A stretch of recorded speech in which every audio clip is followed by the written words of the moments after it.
Today I'm going to show you how to make a fully lined waistcoat, which is a wardrobe staple if you are a hobbit or a pirate. Start by cutting out all of your pattern pieces and putting in any darts as relevant. My pattern consists of 2 fronts, 2 sides and a back, and the same in the lining fabric, but for this method you have to have just a front and a back, so I attach the sides to the front and I will be treating them as one piece. Start by attaching the front to the back at the shoulder seams and doing the same to the lining. Then lie your fashion fabric on top of the lining like so.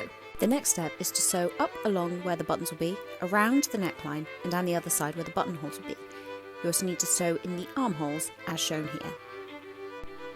This is it pinned in place. It's really important that you do not sew up the side seams yet. Once you've sewn it all up, clip your seam allowances so that the curved edges will sit flat.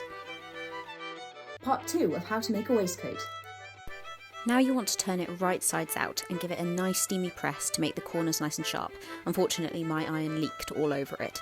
This next step is a little confusing, so try and watch closely.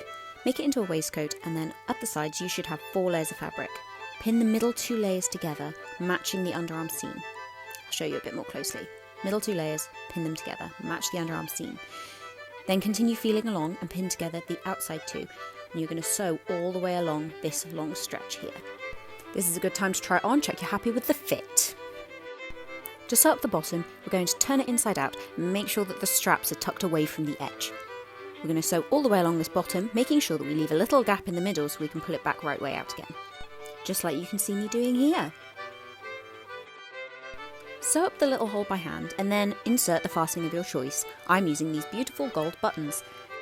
And there you have it, the perfect waistcoat for all your adventures, be they on land or sea.